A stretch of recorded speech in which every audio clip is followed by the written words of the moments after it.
अपने बुंदेलखंड में एक कहावत है, विधना ने जो लिख दिए छठी रात्रि के अंक, राई घटे ना तिल बढ़े, रह रे जीव निसंक। इसका अर्थ मैं एक छोटी सी कहानी के माध्यम से समझाता हूं। एक समय की बात है जब विष्णु जी शिव जी से मिलने के लिए अपने गरुड़ पर सवार होकर कैलाश पर्वत के लिए जाते हैं। तो जब विष्णु जी कैलाश पर्वत पर जाते हैं तो विष्णु जी शिव जी से मिलने के लिए अंदर चले जाते हैं।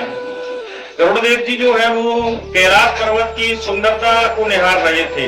वहीं बाहर खड़े होकर देख रहे थे कितना सुंदर पर्वत बना हुआ है, इसकी तो मतलब चार चांद लग जाते हैं देखने के लिए। यहाँ पर जो भी जीव रहता होगा बड़े ही भक्ति भाव और सुंदरता को निहारते हुए आनंद के साथ रहता होगा।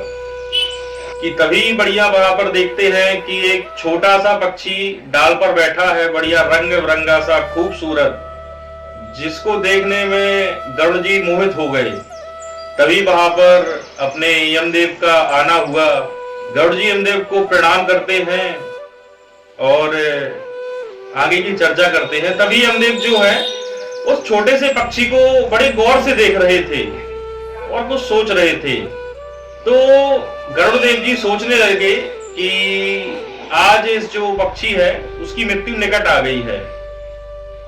अब इतने में यमदेव जी जो है वो शिव जी से मिलने के लिए अंदर चले जाते हैं। तो गरुड़ जी सोचने लगे कि अब इसकी जब मृत्यु निकट आ गई है तो क्या किया जाए। गरुड़ जी सोचते सोचते सोचते हैं कि इसको मैं कहीं दूर छोड़ आता हूं। तो गरुड़देव जी उस पक्षी को अपने पंजों में पकड़ते हैं और बढ़िया तेज रफ्तार से हजारों कोसों मील दूर जाके घने जंगल में छोड़ देते हैं। वही एक बढ़िया बड़ी सी चट्टान होती है उस पर रख देते हैं और कहते हैं भगवान इसके आगे आप ही मालिक हो, आप ही संभालना।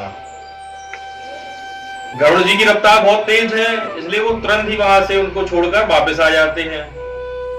इतने में ही यमदेव का आना होता है बाहर और गरुड़ जी उनसे पूछते हैं कि आप से एक बात पूछता हूं। तो यमदूत जी कहते हैं कि हाँ हाँ पूछिए क्या बात है। तो गरुड़ जी कहते हैं कि आप जब बाहर से आए थे तो एक यहाँ पर पक्षी बैठा हुआ था, आप उसको बड़े गौर से देख रहे थे, तो आप सोच क्या रहे थे उसको देखकर।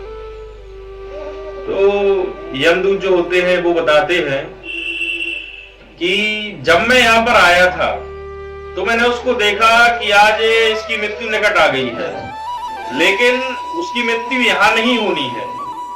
उसकी मृत्यु होनी थी यहाँ से हजारों कोसों मील दूर जंगल में एक चट्टान के पत्थर के ऊपर, उसको सांप खाने वाला था। यही मैं सोच रहा था कि ये छोटा सा पक्षी है, उतने दूर जाएगा कैसे। लेकिन जब मैं यहाँ बाहर आया हूँ तो वो पक्षी यहाँ नहीं है, तो ये निश्चित है कि उसकी मृत्यु अभी हो चुकी होगी। तो गरुड़ जी सोचने में पड़ गए कि बताओ ये मैंने क्या कर दिया। उसकी मृत्यु वहां होनी थी और मैं उसको छोड़ के आ गया वहां पर। ये मैंने ही अपने हाथों से अपराध कर दिया। इसलिए कहा जाता है विधना ने जो लिख दिए छठी रात्रि के अंक, राई घटे ना तिल बढ़े, रह रे जीव निसंक। जब सब कुछ पहले से ही लिख दिया गया है तो हम और आप किस बात की चिंता करते हैं। हमेशा मस्ती मजाक में रहिए, अपना काम करते रहिए। जो होना है वो होकर रहेगा, उसको कोई टाल नहीं सकता है। इसलिए हमेशा हरि का गुणगान करते रहिए और अपनी भक्ति भाव में मजे लीजिए, क्योंकि सब कुछ पहले से ही निश्चित है जो होना है।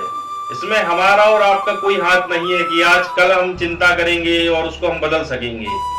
आपके हाथ में जब बदलना है ही नहीं तो क्यों व्यर्थ की चिंता कर रहे हो। इसलिए सिर्फ हरि नाम का सुमरन कीजिए, उसी में आपका उद्धार है।